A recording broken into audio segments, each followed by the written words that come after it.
I was in the hospital with an ectopic pregnancy. I was bleeding internally, and signs of blood poisoning were present. On the way to the operating room, after having an injection to settle me down, I asked for a pastor, but was turned down. But it was all right, because I had made up my mind that if I were to die, so be it. Into your hands I place my life, I said to the Lord. On the operating table, the nurses told me to count from 1 to 10. On the count of 5, instead of continuing to count, I started to pray the Our Father.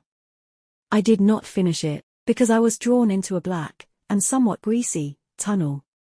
It was pitch dark in the tunnel, and I felt like I was floating for a while. As I floated through the tunnel, I noticed that my abdominal pain was starting to go away. I saw a very bright light at the end of the tunnel. I felt nice, and the thought of being dead no longer bothered me. Near the end of the tunnel, I felt I was being pulled faster towards the light. Faces of people who had died, some whom I recognized and some whom I did not, were shouting, "No, go back, go back, go back." After that, I heard murmuring sounds. At the end of the tunnel, I found myself in the middle of all those people. I felt nice. I had no more pain, no more worries and plenty of warmth. My daddy was also there. We were happy to see each other, but there were troubling whispers around. Almost everyone was saying, "No." There was a bad vibration in the air. The bright light had slowly transformed into a figure dressed in a white robe. Everybody became silent as the figure came towards me. The face of the figure was very bright, smiling and calm.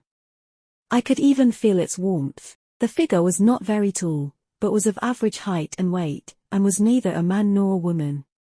I asked, "Are you God or Jesus?" I received a smiling response, "Evelyn, not yet, go back, go back." I said that I wanted to stay with my father. I was told, with a shaking of the head, "Evelyn, Evelyn, not yet, you have to go back." The other people who were around said, "Oh," and they smiled. I kept insisting on staying. But the figure said firmly, still with a smile, "Evelyn, you have to go back."